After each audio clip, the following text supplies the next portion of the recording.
Hello बच्चों, क्या हाल चाल है। हम लोग पढ़ रहे थे डिस्टेंस डिस्प्लेसमेंट। उसमें कोई दिक्कत है? नहीं है। आज हम लोग आगे पढ़ेंगे स्पीड। अगर कोई मोशन होगा तो डिस्टेंस होगा, डिस्प्लेसमेंट होगा तो थोड़ा स्पीड भी होगा। तो आज हम स्टार्ट करेंगे स्पीड। ठीक है, देखो स्पीड। देखो स्पीड जो होता है वो क्या होता है, तो तुम लोग पढ़ा होगा 9th या 10th में कि अगर कोई पार्टिकल चलेगा तो डिस्टेंस कवर करेगा, चाहे वो ऐसे हो या ऐसे हो या गोल घूमे या जिस तरह भी हो। ठीक, तो स्पीड कुछ नहीं है, डिस्टेंस और टाइम का रेशियो है। ठीक, डिस्टेंस और टाइम का रेशियो है, यानी कह सकते हैं इट इज डिफाइंड एज, लिख लो छोटा, defined as speed is equal to distance by time. ठीक, सो कह सकते हैं distance is equal to speed into time. ठीक, लिख लिए। अब कल वाली बात याद दिलाते हैं। हम बताए थे कि डिस्टेंस का कोई फॉर्मूला नहीं होता है। क्या बताए थे? हाँ, हम बताए थे और आज भी बता रहे हैं। यह रेशियो है, उस हिसाब से फॉर्मूला बन जाता है। ठीक, ठीक है, मान लिया आपकी बात को। तो इसको छोड़ करके अब खूब बोलते हैं कि डिस्टेंस का कोई फॉर्मूला नहीं होता है। ठीक, यानी कि रेशियो है, स्केलर फॉर्म में है, इसलिए हमने उसको लिख दिए। लेकिन तुम याद करो और अच्छे से समझो, इसके अलावा डिस्टेंस को कैलकुलेट करने के लिए कोई फिजिक्स में फॉर्मूला नहीं है। इसमें यूज होता है सिर्फ कैलकुलस का। बोलो, सिर्फ कैलकुलस का। तुम नोट में कहीं लिख दो, नोट में कहीं लिख दो कि डिस्टेंस के लिए फिजिक्स में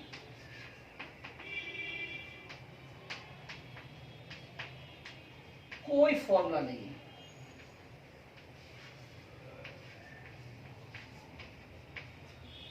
खूब कॉन्फिडेंस से पढ़ो, डरने जरूरत नहीं है, सही बोल रहे हैं। नहीं है? ठीक, अगर समझना हो तो लिख दो इसको छोड़ करके, सब बुक का ही बात ना थी, छोड़कर, इस फॉर्मूला को छोड़ करके। ठीक, ठीक लिख लीजिए, यानी कि समझ लीजिएगा कि इसको छोड़ के उसके अलावा कोई फॉर्मूला नहीं है। लिख लो, चलो लिख लीजिए। एक चीज पढ़ेंगे अच्छे से, और हम जो बोलेंगे, जो एग्जाम्पल देंगे, उस पर ध्यान देना। अगर जरूरत पड़े तो जो बोलेंगे उसको अपनी भाषा में लिख भी लेना, बहुत काम देगा। ठीक, अब ध्यान दें। तो स्पीड क्या होगा बुआ? Distance by time. चलिए मान लीजिए, यूनिट क्या हो जाएगा? यूनिट ऑफ स्पीड बोलो, metre by second. Metre by second, यानी कि मीटर पर सेकेंड, ये ऐसा यूनिट है। अब इतना तो समझ लेना। ठीक, डायमेंशनल फॉर्मूला ऑफ स्पीड क्या होता है बोलो? एल बाई टी, यानी कि एल टी माइनस 1, या यूं कहो M zero L T minus 1। ठीक है, देखो अच्छा, डायमेंशनल फॉर्मूला पर एक क्वेश्चन याद आया।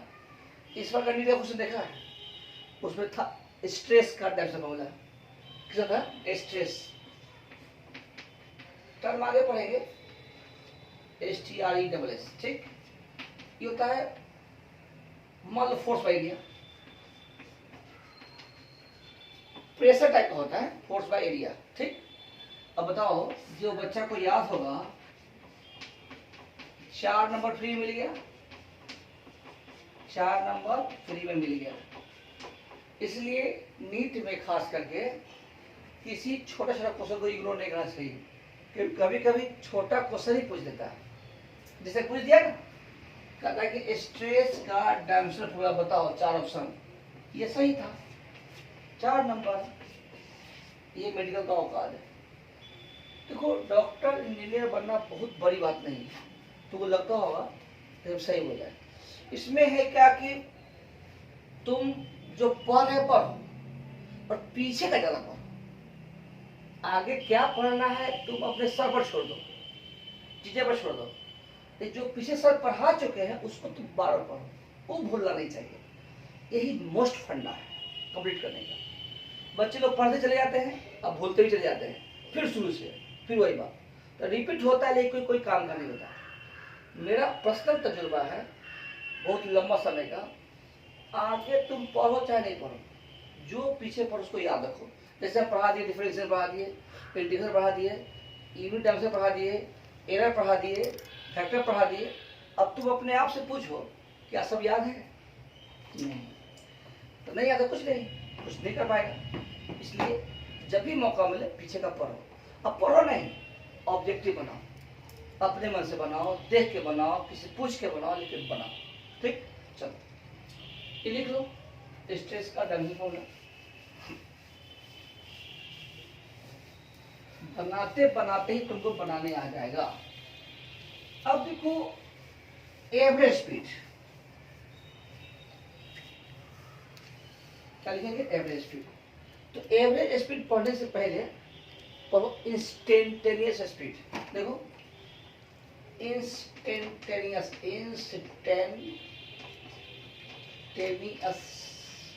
स्पीड। ठीक, इंस्टेंटेनियस स्पीड क्या होता है? स्पीड तो हम पढ़ लिया, इंस्टेंटेनियस। देखो, तुम अगर बीमार पड़ता होगा या किसी का पेट खराब हो जाता होगा तो डॉक्टर लोग ग्लूकोज चढ़ाते हैं, पानी चढ़ाते हैं। हमको डॉक्टर नहीं, लेकिन अंदाज से बता रहे हैं। तो क्या ग्लूकोज चढ़ाने से या ग्लूकोज पीने से ताकत मिलेगा? नहीं मिलेगा,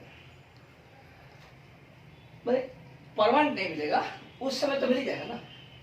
तो इसको बोलते हैं इंस्टेंट एनर्जी। क्या बोलते हैं? Instant energy. ऐसा कोई को सुना है कि पानी चढ़वा लिया है पहलवान बन गया है? नहीं, वो इंस्टेंट एनर्जी होता है। जिस समय चढ़ा है उस समय मिल गया, थोड़ी काम किया, उसका खाएगा पिएगा, ताकत होगा। ऐसा ही कुछ संबंध इसका भी, इंस्टेंट स्पीड, उस समय का स्पीड, जिस समय पूछ रहे हैं उस समय का स्पीड, या जहां पूछ रहे हैं वहां का स्पीड। फिर से, इंस्टेंट इन दैट टाइम, और at that instant, at that position.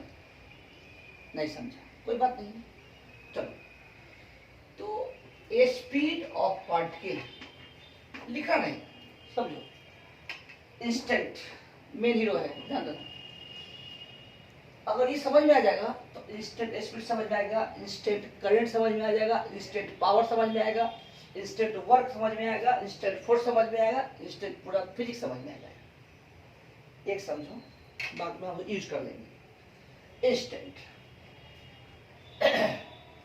Speed of particle at the end of t second. उगना नहीं, सीखो। या कहो स्पीड ऑफ पार्टिकल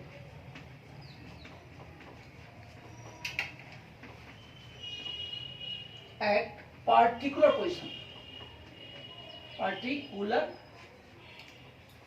पोजिशन, या पार्टिकुलर टाइम, या पार्टिकुलर टाइम। कोई दिक्कत? ध्यान दो, speed of particle at the end of t second, या पार्टिकुलर टाइम, या पार्टिकुलर पोजिशन। ध्यान दो, जैसे कि तुम दो एग्जाम्पल लो, बहुत मस्त एग्जाम्पल है। तुम्हारे घर में कोई बुजुर्ग होंगे, बुजुर्ग दादाजी टाइप का, तो उनको एक तुम मोपेड गाड़ी दे दो, कोई गाड़ी दे दो, वो 30 का स्पीड लगा देंगे और चलते चले जाएंगे। उनके स्पीड में कोई चेंज नहीं होगा, होगा नहीं होगा, तो उसको बोलते हैं कांस्टेंट स्पीड। क्या बोलते हैं? Constant speed. दादाजी अगर बाइक चलाएंगे या मोपेड गाड़ी चलाएंगे या कोई भी गाड़ी चलाएंगे, उम्र के हिसाब से एक स्पीड फिक्स कर लेंगे और जा रहे हैं, ठीक, तो उसको बोलते हैं यूनिफॉर्म स्पीड। क्या बोलते हैं? यूनिफॉर्म स्पीड या कांस्टेंट स्पीड। बोलो कांस्टेंट स्पीड या यूनिफॉर्म स्पीड, सब लिखा है, घबराना नहीं। लेकिन तुमको अगर बाइक दिया जाए, स्कूटी दे दिया जाए, तुरंत स्पीड बढ़ाएगा, घटाएगा, ब्रेक मारेगा, फिर घटाएगा, फिर बढ़ाएगा, फिर स्टाइल मारेगा, है कि नहीं? मतलब क्या हुआ? मतलब है कि तुम्हारा स्पीड हर पल चेंज हो रहा है, हर पल चेंज हो रहा है, हर पोजीशन पर अलग अलग है, कहीं भी कोई पोजीशन नहीं जहां पर तुम्हारा स्पीड बराबर है, ठीक। तो बताओ कि 2 सेकंड के बाद, 4 सेकंड के बाद, 6 सेकंड के बाद जो स्पीड होगा वही उसको बोलते हैं इंस्टेंट। क्या बोलते हैं? इंस्टेंट। तो तुझे पूछेगा कि तुम्हारा स्पीड 2 सेकंड के बाद कितना था, तो जो क्वेश्चन का आंसर होगा वही तुम्हारा इंस्टेंट हो जाएगा। फिर से तुम चल दिया, 4 मीटर के बाद क्या स्पीड था, 6 मीटर के बाद क्या स्पीड था, 6.5 मीटर पर कितना था, 6.5 पर कितना था, इंस्टेंट। नहीं समझ में आया? कोई बात नहीं। तो speed of particle at particular time और पार्टिकुलर पोजीशन। ओके, चलिए घबराना मत, सिखाना है। हम तुम लोगों को पढ़ाए थे, जानो y इक्वल टू 2x+1, मेरा पढ़ाया हुआ है, डिफरेंशिएशन का लेक्चर है। x को हम 0 किए थे तो y कितना आया? 1।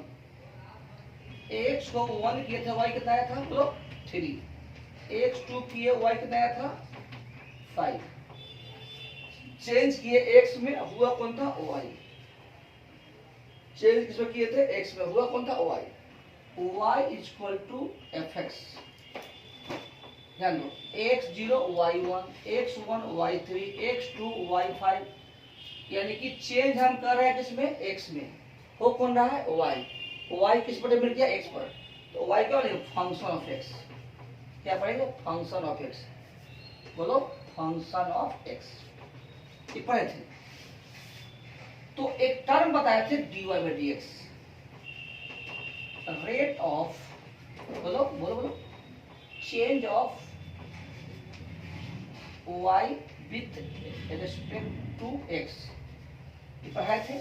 बॉक्स लिखना तक कहीं बॉक्स में डालना, लिख लेना, लिखना भी मत लिखना। तो ये हम पढ़ा थे, याद आ गया? याद आया? ठीक उसी तरह से जो टर्म यहाँ y था, ध्यान दो, तुलना कर रहे हैं, यहाँ y था और यह क्या था? x। याद करो, यह क्या था? y x था ना, ठीक। उसी तरह से यहां पर है डिस्टेंस। क्या है? डिस्टेंस। आई क्या है? टाइम। इसको तुम एस से लिख दो, एस, डिस्टेंस एस सिंबल है, कोई बात नहीं। डिस्टेंस को एस से भी लिखते हैं, वाई से लिखते हैं, एक्स से लिखते हैं, आर से लिखते हैं, जेड से लिखते हैं, कोई भी टर्म यूज कर सकते हैं, कोई बहुत बड़ा मतलब नहीं है। चलो डिस्टेंस को लिख दिया एस से और टाइम को लिखे टी से, ठीक, लिखा मत। डिफरेंशिएशन का जो मीनिंग बताए थे, ज्योमेट्रिकल मीनिंग ऑफ dy/dx, अगर याद है सही है, नहीं देखो पीछे पलट दो। उसमें बताए थे कि कुछ ऐसे है, यह और यह, याद करो, यह हो गया डेल टी, क्या हो गया? डेल टी, यह हो गया डेल एस, यह क्या हो गया? डेल टी, ये क्या हो गया? डेल एस, ये क्या हो गया? डेल टी, क्या होगा? Del S. अब तुम इसको क्या करो? मिला दो, मिला दिए, मिला दिए, ठीक। इंस्टेंटेनियस स्पीड, क्या पढ़ रहे हैं? इंस्टेंटेनियस स्पीड, ठीक। अब बताओ, बताओ इसमें जो tan थीटा आया था, इसमें जो tan थीटा आया था, क्या आया था? याद करो, del S by del T.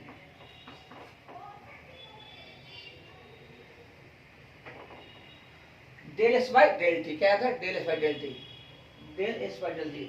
ध्यान दो, अगर नहीं समझ में आया घबराना मत, चल जाओ ज्योमेट्रिकल मीनिंग ऑफ dy/dx, वहां पर देखो सारा समझाया हुआ है, ठीक। चलो, तो हम बताए थे कि यह अनडिफाइंड है। क्या है? अनडिफाइंड।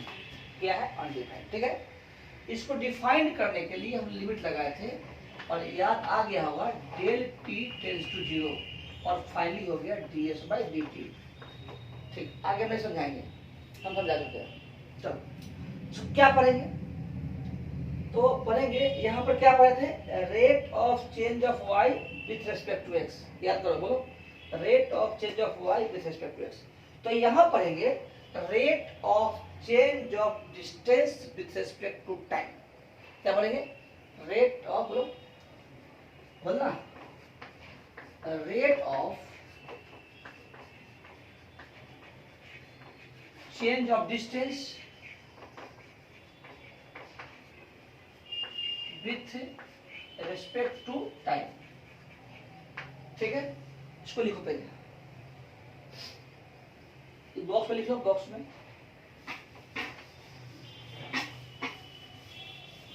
चलो तुम लिख लिया,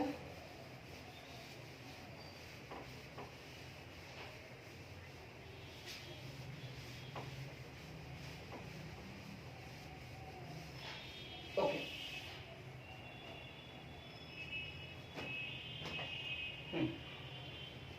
तुम लिख लिए नहीं,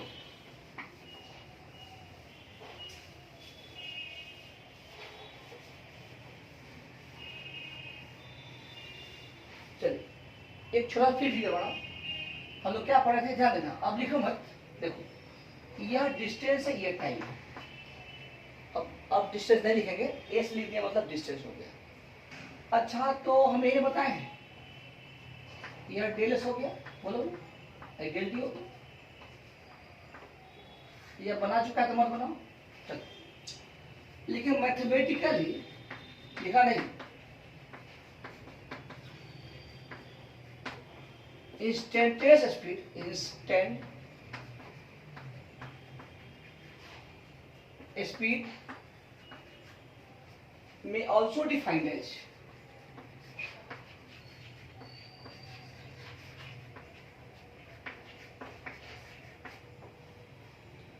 tan theta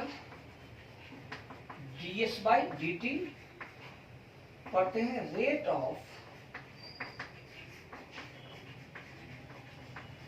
change of velocity speed, अरे बाप रे, डिस्टेंस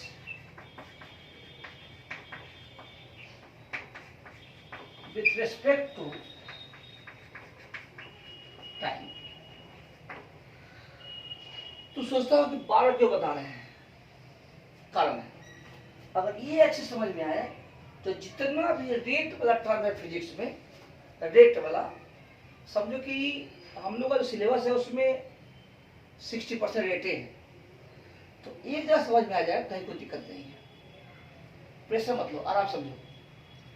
तो अब सोचो कि ये तुम्हारा VT दे, VT क्यों लिखा सर जी, देखो VT मतलब हो गया ds बाई dt। अब ध्यान दो, fx लिखे थे 2x प्लस 1, यानी कि fx में x जो है, ध्यान दो, हाँ fx 2x प्लस 1 है, तो क्या पढ़ते हैं, फंक्शन ऑफ x, क्या पढ़ते हैं, बोलना फंक्शन ऑफ x, अरे y नहीं पढ़ा तुरंत। उसी तरह से VT अगर लिखेंगे तो बोलेंगे फंक्शन ऑफ टाइम, क्या बोलेंगे, फंक्शन ऑफ टाइम। तो लिखते हैं if it is the function of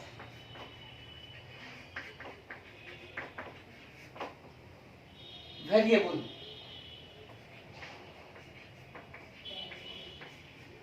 variable में तुम्हारा टाइम भी हो सकता है और पोजीशन भी हो सकता है। क्या हो सकता है, बोलो, टाइम, पोजीशन या कुछ भी, dot dot dot dot dot dot, then it is said to be non uniform, then it is said to be non uniform, non uniform speed. देखो, और इसके ठीक नीचे लिखना, देखो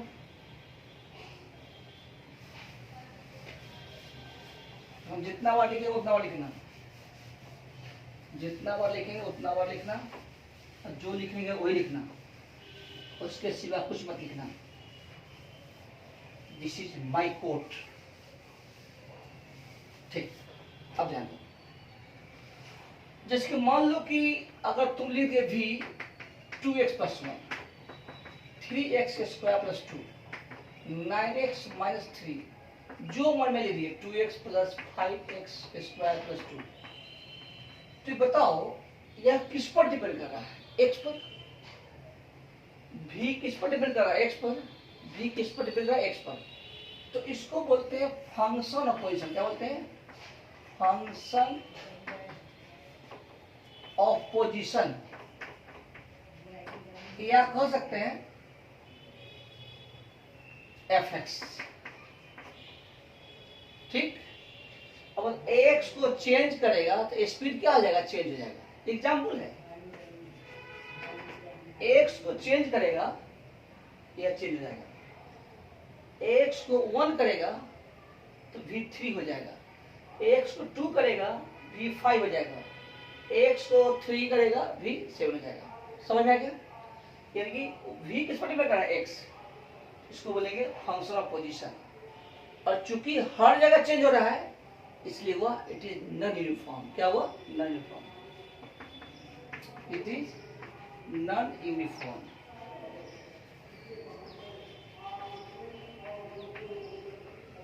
स्पीड मतलब क्या हुआ कि जो स्पीड कभी यूनिफॉर्म नहीं हो, कभी बराबर नहीं हो, हर पल हर चेंज हो रहा है। हर पोजीशन, क्या बोल दिया?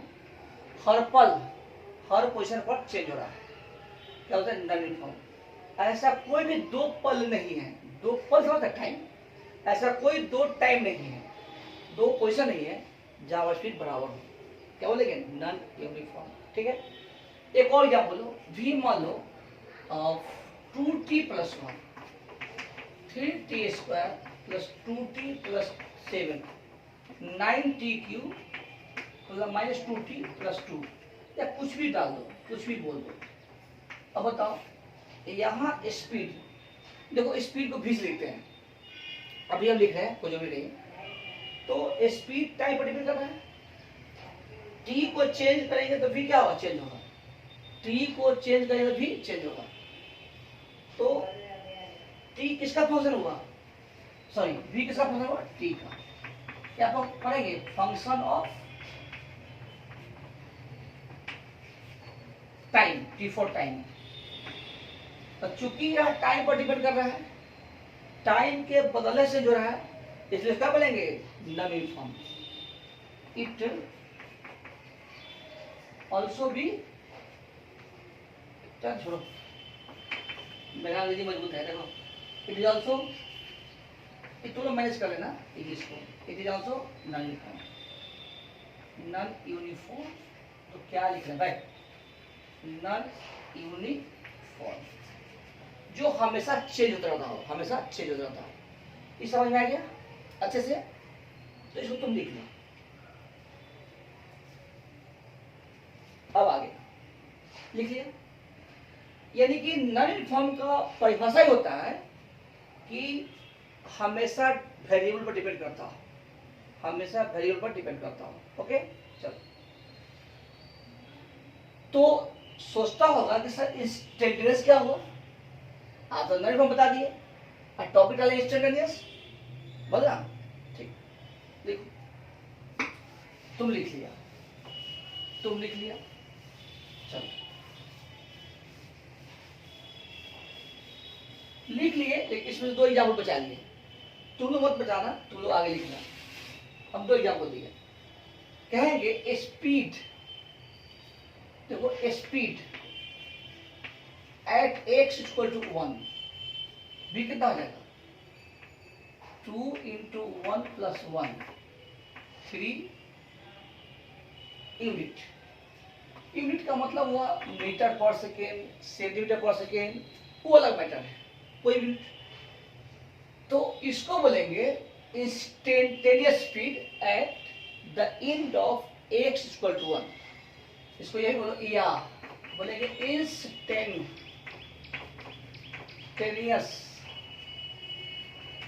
Speed at x equal to 1 unit. अच्छा 1 मीटर ले लो, चल मीटर, ये हो क्या मीटर पर सेकंड, बात खत्म।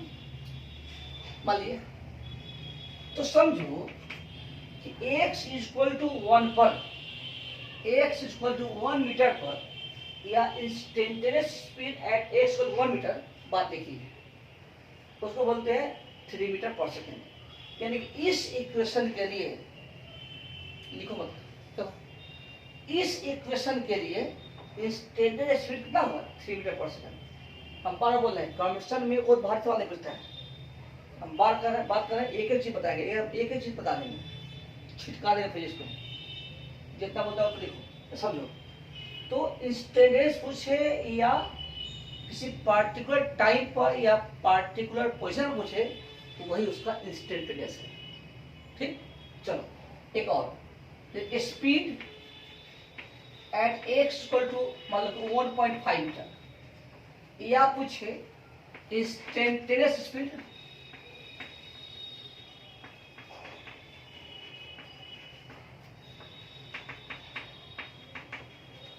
दोनों को एक ही है। अब बताओ क्या होगा, तो 2 इंटू 1.5 प्लस 1 कितना होगा 4 मीटर पर सेकेंड। तो दोनों एक ही सवाल है। अब देखो कि अगर x को चेंज कर देंगे तो मेरा वैल्यू चेंज हो जाएगा। नतीजा क्या होगा कि 2x पर या यूं कहो कि अलग अलग x पर स्पीड अलग अलग होगा, बराबर नहीं होगा, अलग अलग होगा, बराबर नहीं होगा। ठीक है, यानी कि हर पल चेंज हो रहा है, हर पल चेंज हो रहा है। चलो जैसे मान लो कि इंस्टेंटेनियस अपना देखें, इंस्टेंटेनियस स्पीड एट t बराबर 0, इसको हम इनिशियल स्पीड कहते हैं। क्या कहते हैं इनिशियल स्पीड।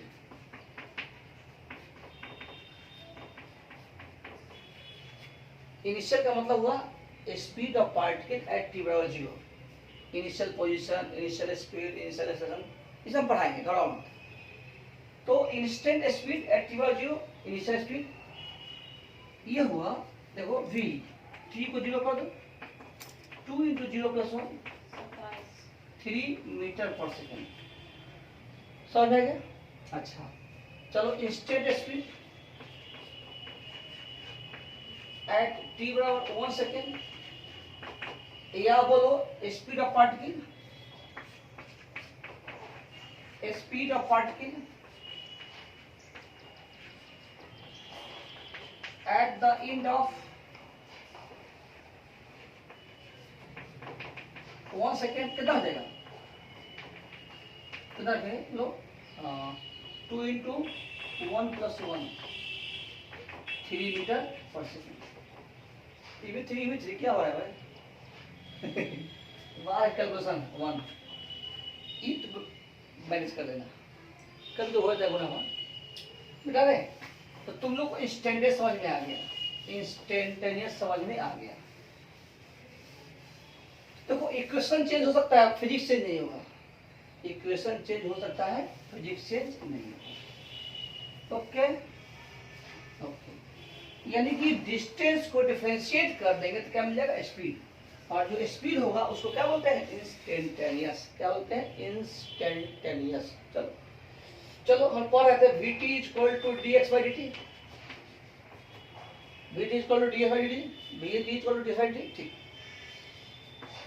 देखो अगर इफ यह वेरिएबल से इंडिपेंडेंट हो, वेरिएबल से इंडिपेंडेंट हो, उसको बोलते हैं कांस्टेंट या यूनिफॉर्म स्पीड, कांस्टेंट या यूनिफॉर्म स्पीड। देखो सबका अपना कंसेप्ट, आप लोग 9th या 10th में या 11th में देखते हैं, पढ़ाते रहते हैं, if A particle covers in equal distance in equal interval time, उसको यूनिफॉर्म कहते हैं। पढ़ा हंस रहा है, पढ़ा। तो if A particle covers equal distance in equal interval time, उसको यूनिफॉर्म बोलते हैं। खासकर हम इससे सहमत नहीं, हम सहमत नहीं हैं। सोचता होगा कि सर तो किताब में लिखा हुआ है, सर पढ़ाए हैं, फिजिक्स सबका अपना कंसेप्ट है, घबराओ नहीं, गलती नहीं होगा, कैसा मतलब हम सहमत नहीं। क्यों नहीं सर, बता देते हैं। बहुत छोटा एग्जाम्पल लेते हैं कि जैसे मान लो कि कोई पार्टिकल है, चलो तुम है, यहां से 2 सेकंड में तुम चला 6 मीटर, कितना चला 6 मीटर, पक्की बात। हम एक्सीलरेटर नहीं पढ़ाए अभी, इसके बाद पढ़ाएंगे वेलोसिटी तब एक्सेलरेशन। लेकिन मान लो तुमको एक्सेलरेशन आता है, तुम बच्चा नहीं, दूध पीता बच्चा नहीं, 10th पास किया, एक्सीलरेटर है, तुम क्या कर दो कि यहाँ पर स्पीड कम बढ़ा दो, एकदम बढ़ा दिए। मान लो कि यहाँ जो 2 सेकेंड है, ध्यान देना, नहीं समझे घबराना मत, आगे फिर क्लियर करेंगे। ये 2 सेकेंड है, एकदम एक्सीलरेटर को स्पीड एकाएक भाग गया, एकाएक भाग गया। मान लो कि तुम 2 सेकेंड में तुम कर दिया 1.7 सेकेंड तक स्पीड बढ़ा दिया, अब बचा कितना 0.3 सेकेंड, ब्रेक पर चढ़ जाए, एकदम चढ़ जाओ, चढ़ गया, ताकि फिर वहीं पर जाकर रुक जाए। तो यहां भी तुम्हारा टाइम हुआ कितना 2 सेकेंड, और संयोग से डिस्टेंस भी कितना हुआ 6 मीटर। चलो एक और, अगला 2 सेकेंड के लिए फिर मान लो कि 1.1 सेकेंड के लिए स्टार्ट कर दो, कर दिए, फिर पेपर चढ़ गए, यहां भी टाइम कितना हुआ 2 सेकेंड, और डिस्टेंस कितना हुआ 6 मीटर। अब तुम बताओ यहां से यहां टाइम कितना हुआ 2 सेकेंड, डिस्टेंस 6 मीटर, यहां से यहां टाइम कितना हुआ 2 सेकेंड, और डिस्टेंस 6 मीटर, यहां से यहां टाइम कितना हुआ 2 सेकेंड, डिस्टेंस 6 मीटर। तो क्या यहां से यहां तक कहीं भी यूनिफॉर्म स्पीड है? नहीं। तो लो डिफाइन करता है स्मॉल टाइम के लिए। चलिए मान लेते हैं, वो भी मान लेते हैं, मान लो कि 2 और 2 के जस्ट आगे, पूरा लीजिए भाई, जस्ट आगे 2 और 2 के जस्ट आगे कौन संख्या बताओ? यह अनडिफाइंड टर्म है। 2 के जस्ट आगे 2.00000, ये कभी मिल ही नहीं सकता है। 2 के जस्ट आगे कौन संख्या है ये पता करना बहुत मुश्किल है, आराम से। 23 साल का एक्सपीरियंस है, 23 इयर्स, घबराना मत। 2 और 2 के जस्ट आगे, तो तुम बताओ कि 2 के जस्ट आगे कौन संख्या है? कोई संख्या नहीं है, भी तो पता करना मुश्किल है कि 2 के आगे 2.00000 खत्म नहीं होगा।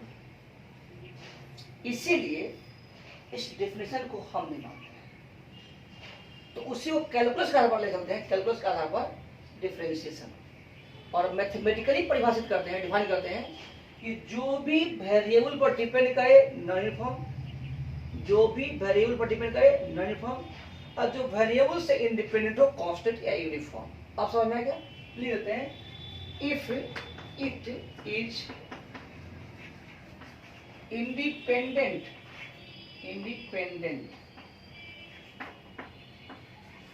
ऑफ वेरिएबल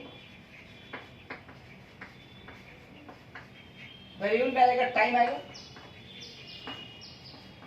पोजीशन आ जाएगा, या कुछ भी आ जाएगा, then it is said to be uniform या कांस्टेंट स्पीड। यूनिफॉर्म या कांस्टेंट स्पीड। घबराओ नहीं, 10 मिनट और पढ़ेंगे, ठीक। अच्छा आप समझिए, हम पढ़ेंगे, हम बंद कर लेंगे। अब देखिए, चलो सॉरी सर बात कर रहे थे घर में, तो 10 मिनट और वही देख करके, क्योंकि हम स्पीड को खत्म करेंगे आज, वो भी ना मत। एक दिन में टॉपिक कोशिश करते हैं, बचेगा तो कल, टेंशन मत लो। हाँ तो बताओ क्या बोल रहे थे, इंस्टेंटेनियस जो वेरिएबल पर डिपेंड करेगा क्या होगा, नॉन यूनिफॉर्म। तो रट्टा मार शुरू थोड़ा याद करना पड़ता है। चलो, जो वेरिएबल पर डिपेंड करेगा नॉन यूनिफॉर्म, वेरिएबल पर डिपेंड करेगा बोलो नॉन यूनिफॉर्म, वेरिएबल पर डिपेंड करेगा नॉन यूनिफॉर्म, जो वेरिएबल से इंडिपेंडेंट है क्या होगा, यूनिफॉर्म, वेरिएबल से इंडिपेंडेंट है नॉन यूनिफॉर्म, ठीक है, वेरिएबल से इंडिपेंडेंट है नॉन यूनिफॉर्म। तो तुम बताओ क्या बोल रही है, वेरिएबल से इंडिपेंडेंट है यूनिफॉर्म, उल्टा पल्टा होगा तो ठीक कर लेना, लिख देते हैं, if it is independent of variable then it is said to be uniform या कांस्टेंट। सही, थोड़ा दिमाग बट गया। चलो, तो यहाँ पर वेरिएबल पर डिपेंड करेगा नॉन यूनिफॉर्म, डिपेंड नहीं करेगा यूनिफॉर्म। जैसे मान लो कि v इक्वल टू अगर 3 पाई अल्फा साइन 30 कॉस कुछ भी 60 कुछ भी, तो यह किस पर डिपेंड कर रहा है, किसी पर नहीं, इसीलिए इसको बोलेंगे इट इज कांस्टेंट या यूनिफॉर्म। यूनिफॉर्म मतलब सब एक जैसा, सब जगह बराबर। तुमने स्कूल में पढ़ा होगा, तो स्कूल में ड्रेस कोड होता है, अगर पढ़ा होगा प्राइवेट स्कूल में, अब तो गवर्नमेंट स्कूल में भी आ गया ड्रेस कोड, एक ही टाइप का जूता, एक ही टाइप का मोजा, एक ही टाइप का शर्ट, टोपी, छत्ता, सब एक ही टाइप का। तो स्कूल में जो स्टूडेंट्स होते हैं वो यूनिफॉर्म में होते हैं, ठीक, और टीचर सब नॉन यूनिफॉर्म में। हालांकि कहीं कहीं टीचर का भी ड्रेस कोड होता है, लेकिन हम लोग मुजफ्फरपुर के हैं, समझ गया। तो टीचर सब नॉन यूनिफॉर्म ड्रेस में, अब बच्चे लोग यूनिफॉर्म में, बच्चे लोग यूनिफॉर्म में, टीचर सब नॉन यूनिफॉर्म में। ये सब जगह बराबर हो यूनिफॉर्म, बराबर नहीं हो नॉन यूनिफॉर्म। क्लियर हो गया? चलो लिखो, मैथमेटिकली जो वेरिएबल पर डिपेंड करेगा नॉन यूनिफॉर्म, जो वेरिएबल पर डिपेंड नहीं करेगा यूनिफॉर्म। ओके, लिख लो।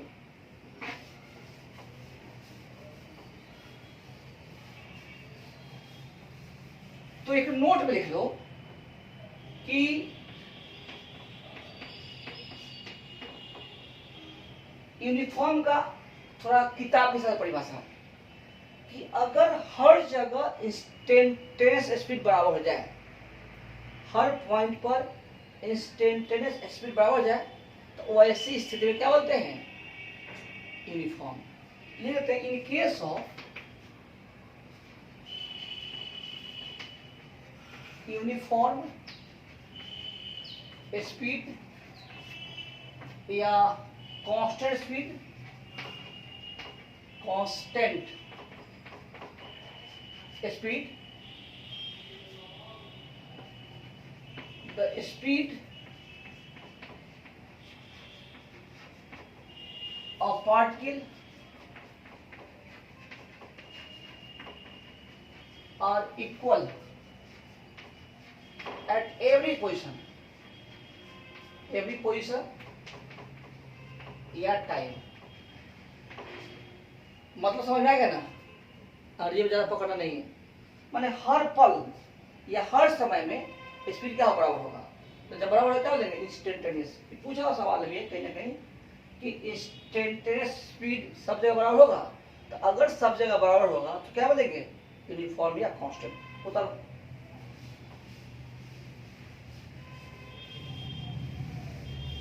अब हम लोग पढ़ेंगे एवरेज स्पीड। क्या पढ़ेंगे, एवरेज स्पीड। देखो, एवरेज स्पीड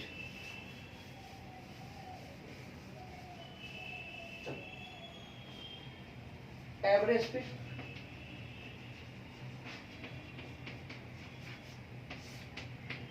नाम से क्लियर है, total distance by total time. Average मतलब ये होता है, स्टडीज पढ़ा होगा, ठीक है। It is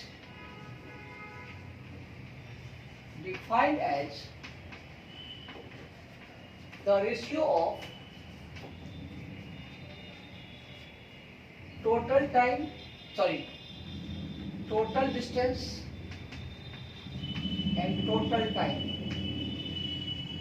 that is speed is equal to, एक में स्पीड, ऐसे एवरेज, एवरेज या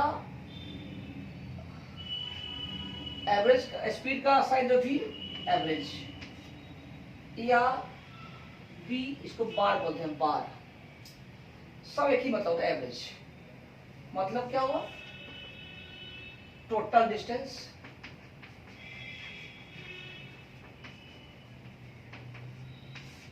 bye total time, total distance by total time, इसे बोलते हैं final position by initial position, लिख लो,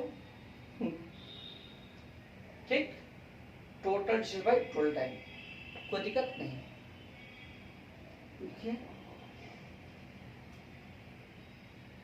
चलो लिख लिया, चलिए मिटा दें। हम बताए थे, देखो देखो, but in case of non uniform,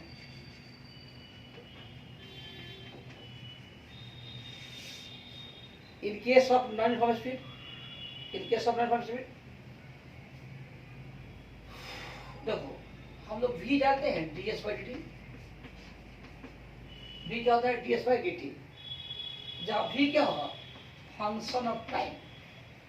in case of non uniform, घबराओ नहीं, इसमें छोड़ देते हैं, पढ़ा के छोड़ देते हैं, कल एक लेक्चर और होगा तब मजा आएगा, तो कल से भी एग्जाम्पल देंगे, इसी को समझाएंगे और क्लियर करेंगे। तो इन केस ऑफ चलिए नॉन यूनिफॉर्म, भी टी ds बाई dt, तो ds कितना आ जाएगा, vt dt। अब आगे इंटीग्रेशन, कल का होमवर्क, होमवर्क पूरा करता है कि नहीं मालूम, लेकिन 10-20 डिफरेंशिएशन, 20 इंटीग्रेशन,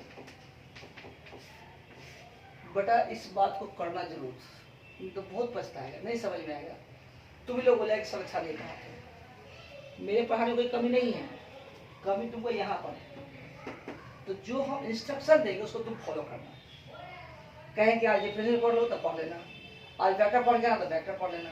ऐसा क्यों कहते हैं, क्योंकि हमको पता है कि नेक्स्ट क्लास जो है इसी पर डिपेंड करने वाला है, इसलिए बोलते हैं पढ़ने के लिए, विशेष तुम्हारी मर्जी। और तुम दूध पीता बच्चा नहीं कि बाबा लोग डांटेगा, तुम समझो अपनी जवाबदेही, अपनी जवाबदेही खुद समझो।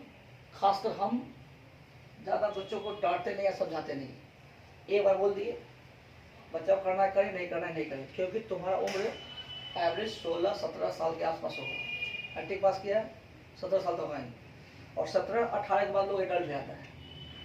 तो अपनी जिम्मेवारी खुद लो कि हमको करना क्या है, ठीक है। इसलिए जो हम इंस्ट्रक्शन देंगे उसको फॉलो करना, अच्छा हो जाएगा फिजिक्स। जैसे कि आज बोले बनाना है तो बनाना है, कहाँ से बनाए, किताब से बनाओ, किताब बहुत है, नेट पर इतना क्वेश्चन डाला हुआ है, कहीं भी डाल दो, हम जो पढ़ाए उसी को पढ़ा करो। देखो टोटल डिस्टेंस,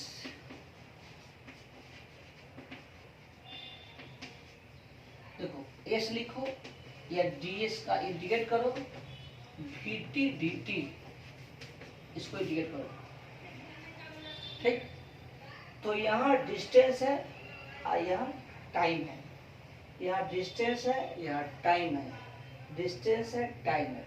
तो इसमें डिस्टेंस का लिमिट रखेंगे s1 से s2, या टाइम का लिमिट होगा t1 से t2। यहाँ लिमिट किसका होगा, टाइम का, लिमिट किसका होगा, टाइम का, जिसका फंक्शन होगा उसी का लिमिट डालने की कोशिश करते हैं और डालते भी हैं, ठीक। तो ये होगा टोटल डिस्टेंस, क्या हो, total distance s2 minus s1, ठीक। अच्छा तो एवरेज स्पीड क्या हो जाएगा, average speed S2 minus S1 बटे टाइम का इंटर T1 से T2 टाइम, यानी यू कहो कि Vt dt का इंटीग्रल T1 से T2 सर जी बाउंस कर गया, गौरव ने हमारा ये मुंह तो खा लिया। तो आप पढ़ेंगे इसको और कल हम लोग चर्चा करेंगे इस पर। तो ये लंबा खिंचा गया, मतलब इंटीग्रेशन, मतलब तुमको इसको पढ़ के आना, पढ़ना नहीं लिखना, बनाना खसना, ठीक है। तो टाइम वक्त बर्बाद करेंगे, जो इंस्ट्रक्शन है उसको फॉलो करना। बाय।